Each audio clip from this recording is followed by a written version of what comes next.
Welcome to Master Key TV. ఈ మధ్య మనం చాలా ఫ్యామిలీస్లో ముఖ్యంగా భార్యాభర్తల మధ్య గొడవ అనేవి తరచుగా వింటూ ఉన్నాం.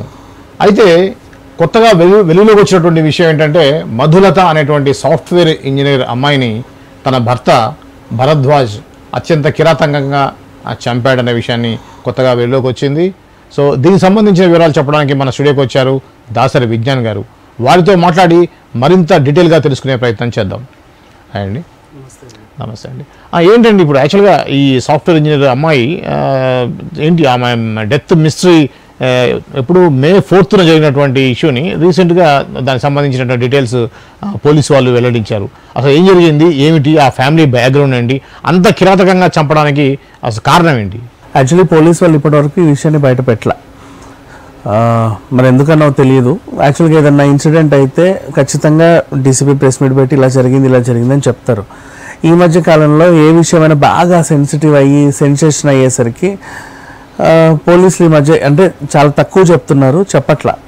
సరే మొత్తానికి ఏదో రకంగా బయటకు వచ్చింది. బాచుపల్లిలో సాయి అనురాగ్ కాలనీ, అందులో ఎంఎస్ఆర్ ప్లాజా అనే apartment, A block, B block, C block. ఇప్పుడు ఈ మధ్య కాలంలో గేటెడ్ కమ్యూనిటీకి తక్కువ, అపార్ట్మెంట్కి ఎక్కువ ఉంటాయిగా బ్లాకులు. అలాంటి అపార్ట్మెంట్ ఇది. దీంట్లో బి బ్లాక్ లో 101లో వీళ్ళిద్దరు ఉంటారు, హస్బెండ్ అండ్ వైఫ్. ఈ నాగేంద్ర భరద్వాజ్కి ఒక 31 years, మధులతకు ఒక 29 years. వీళ్ళకి ఒక 17 months బాబు ఉన్నాడు, శ్రీ జై ఆ పిల్లోడి పేరు. జస్ట్ ఈ పెళ్ళైనప్పటి నుంచి ఇతనికి అనుమానం అనమాట. అంటే వీళ్ళు హైటెక్ సిటీలో జాబ్ చేస్తారు, ఇద్దరు workers software. So timings different గా ఉంటాయి కదా. ఇతనికి ఎప్పటి నుంచో అనుమానం, భార్య చాలా అందంగా ఉంటది, చాలా బాగుంటది అమ్మాయి.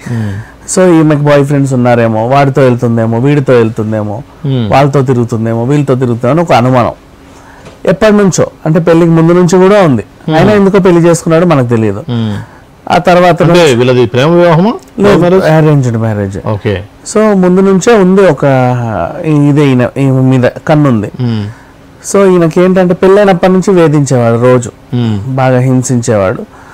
అలా ఒకనొక టైంలో మొన్న May 4th ఇక మరీ ఉన్మాదిలా మారిపోయాడు. రోజు కొట్టేవాడు, అదేం చేసావు, ఇదేం చేసావు, వాడేవాడు, వీడేవాడు, ఎవరితో మాట్లాడుతున్నావు, మీ ఆఫీస్ హెచ్ఆర్ ఎలా ఉంటాడు, మీ టీమ్ లీడర్ ఎలా ఉంటాడు, వాళ్ళతో నీకేం సంబంధం, ఇలా వింత ప్రవర్తించి ఎప్పుడు కొట్టేవాడు. అండ్ మొన్న అయితే ఏం చేశాడంటే ఏకంగా చంపేశాడు. గొంతులోకి కత్తి దించాడు, కడుపులో దించాడు, ఇష్టం ఉన్నట్టు కొట్టాడు. అవును. అండ్ అలాగే కాల్ని కూడా తర్వాత ముక్కలు చేద్దాం అనుకున్నాడు, ఏదో రకంగా కాల్ని విడగొట్టాడు. తర్వాత ఎందుకు వచ్చిన గొడవలే, దీన్ని మనం మళ్ళీ ఏమైనా అవుతుందేమో అని ఒక సిలిండర్ ని హాల్లో పెట్టి కిచెన్ లో ఉన్న సిలిండర్ ని కూడా లీక్ చేసి కరెంట్ వైర్లన్నీ తెంపేసి దాన్ని ఏదో అంటే షార్ట్ సర్క్యూట్ అయ్యి సిలిండర్ పేలింది అనేలాగా చిత్రీకరిద్దామని అక్కడ సీన్ క్రియేట్ చేసి అక్కడి నుంచి పారిపోయాడు. ఆయన వల్ల అవ్వాల అది చేయడం. అది పీకనే నాకెక్కడ షాక్ కొడుతుందో, నేను ఎక్కడ చచ్చిపోతానో భయం వేసింది నాకు. వెంటనే పేలుద్దేమో, ఎందుకు వచ్చిన గొడవ అయిందని ఆ పిల్లోని పట్టుకొని వచ్చేసాడు. చందానగర్ లో వీళ్ళ ఫ్రెండ్ ఒక ఆయన ఉంటాడు, శ్రీనివాసులు అని, వాళ్ళ ఇంటికి వెళ్ళాడు.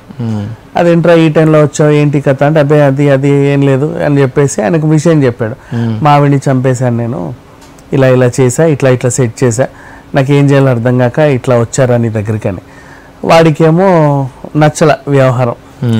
ఏంటిది ఇలా, సరే ముందైతే వెళ్ళి ఫ్రెష్ అప్ అవ్వపో, అది ఏదో ఒక ముద్ద తిను అన్నట్టుగా ఆయన చెప్పాడు. ఈయనకు కూడా నచ్చల వ్యవహారం. వీడేం చేశాడు, కత్తితో పొడుచుకున్నాడు, కిచెన్లోకి వెళ్ళి పొడిచేసుకున్నాడు. ఈ ఫ్రెండ్ చూసి అతన్ని తీసుకెళ్ళి హాస్పిటల్లో జాయిన్ చేసి 100కి డయల్ చేసి పోలీసులు వచ్చిన తర్వాత ఇది జరిగిందండి, వీడు నా ఇంటికి వచ్చి నాకు ఈ స్టోరీ చెప్పాడు అని చెప్పాడు. వాళ్ళు కూడా వైద్యం చేయించి అరెస్ట్ చేసి రిమాండ్కి తరలించారు. అంటే పోలీసులు ముందు అపార్ట్మెంట్కి వెళ్ళి ఆ శవాన్ని చూసి ఆ ప్రాసెస్ ఏంటి, ఇంకా అవన్నీ అన్ని చూసేశారు. అక్కడికి వెళ్ళారు. ఆ తర్వాత అదేం లేదు, వాడు ఏదో చేద్దాం అనుకున్నాడు కానీ ఏం అవ్వాల. సిలిండర్లు ఏం పేర్ల బాగానే ఉన్నాయి. ఆమె పాపం రక్తం మడుగులో ఉంది. ఈ వైర్లన్నీ ఒక రకంగా ఉన్నాయి. ఆ మెయిన్ ఆఫ్ చేసి లోపలికి వెళ్ళి ఆ కథనంతా సర్దుమణిగేలా చేసి ఆ శవాన్ని పంచనామాకు పంపించారు.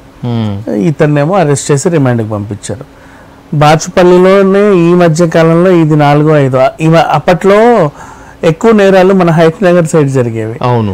కదా, హయత్ నగర్, ఎల్బీ నగర్ అటువైపు జరిగేవి. ఈ మధ్య కాలంలో ఎక్కువ ఇటు బాచుపల్లి ఇటు సైడ్ అంటే శివారు ప్రాంతంలోనే ఎక్కువ ఇలాంటివన్నీ జరుగుతున్నాయి. యాక్చువల్లీ అక్కడ ఉంటూ హైటెక్ సిటీకి వెళ్ళి వస్తున్నారంటే వీళ్ళు ట్రాఫిక్ లోనే కనీసం 2-3 గంటలు గలుపుతారండి. అవును, కేపీహెచ్బి, జేఎన్టీయూ పైగా వెళ్తారు హైటెక్ సిటీకి. ఎన్ని కొత్త ఫ్లైఓవర్లు వచ్చినా ట్రాఫిక్ ఉండనే ఉంటది, 2 గంటలు 3 గంటలు లేట్ అవుతానే ఉంటది. ఆ 2-3 గంటలు ఎందుకు లేట్ అయింది అనేది అనుమానాలు పెంచుకుంటున్నారు. ఇద్దరు ఒక దగ్గర వర్క్ చేస్తే ఏం ప్రాబ్లం లేదు. యాక్చువల్లీ ఈమె ఒక చోట వాడొక చోట పనిచేసిన పాపానికి రోజు అనుమానాలు, ఎవరితో తిరిగి వస్తున్నావు, ఎక్కడ తిరిగి వస్తున్నావు, ఏం చేసి వస్తున్నావు. పోనీ ఎప్పుడన్నా వీకెండ్ దొరికి ఫ్రెండ్తో చిన్న మాల్కి వెళ్ళి ఏదైనా షాపింగ్ చేద్దామన్నా ఈమెకు భయమే. పోనీ వీడేమన్నా కొని తెస్తాడంటే వీడు కొని తేడు. పిల్లోడు ఉన్నాడు కాబట్టి చిన్న పిల్లోడికి అతన్ని చూసుకోవడానికి కూడా ఈమెకు టైం ఎక్కువ సరిపోయేది కాదు. సో ఈ రకంగా వీళ్ళ మధ్యలో ఘర్షణ మొదలయ్యి ఇతనికి ఉన్న అనుమానం అనే ఈ పెనుభూతం వల్ల ఈ అనార్థం అంతా జరిగింది. ఆమె ఫ్యామిలీ బ్యాక్గ్రౌండ్ ఏంటి, ఇతని ఫ్యామిలీ బ్యాక్గ్రౌండ్ ఏంటి? వీళ్ళ ఫ్యామిలీ మిడిల్ క్లాస్ ఫ్యామిలీసేనండి. ఇద్దరు మిడిల్ క్లాస్ ఫ్యామిలీలే. ఏదో ఉన్నలో ఉన్నంత చక్కగా కూతురు పెళ్లి చేసి చక్కబెట్టారు, పైగా ఆ ఫ్లాట్ తీసి ఇచ్చారు. అంతమించి ఏం చేస్తారు పేరెంట్స్ అయినా సరే. వీళ్ళ అమ్మాయి తల్లిదండ్రులు ఆరోపించేది ఏంటంటే వరకట్న వేధింపు ఇది అనేది వాళ్ళు కేసులో అంటే ప్రతి కేసులో ఇవే రాస్తారు సార్. అంటే గృహహింస, వరకట్న వేధింపులు ఇలాంటివన్నీ కామనే, కానీ వీడికి అనుమానం ఎక్కువ అయిపోయింది. అనుమానం వల్లే వరకట్న వేధింపులు అంటే ఇవాళ రేపు ఎవడు ఊరుకుంటారు? ఇల్లు ఇచ్చారు, ఇంకేమి ఇస్తారండి? ఎంత ఇస్తారు? ఇల్లు ఇచ్చారు, బంగారం ఇస్తారు, ఏమైనా కోట్లు ఇస్తారు, లేక వీడు చచ్చేదాకా అమ్మాయి తరఫున వాళ్ళే పోషిస్తారా? ఇంకా వాడేందుకు? అట్లా ఏ ఉండదు, రాసడంలో అలా రాసుకుంటారు. అంటే జస్ట్ గృహహింస 499 కింద రాస్తే 498, 499 కింద పెడితే కొంచెం శిక్ష కాలాలు తగ్గుతాయి, డబ్బులు ఇచ్చేసి ఏదో రకంగా బెయిల్ వస్తాయని అంతే. కానీ ఇది చాలా బ్రూటల్ మర్డర్ ఇది చెప్పాలంటే. ఓకే, ఇది అండి బాచుపల్లి భార్యని చెప్పిన భర్తకు సంబంధించిన కేసు వివరాలు. మరో అంశంతో మళ్ళీ కలుద్దాం.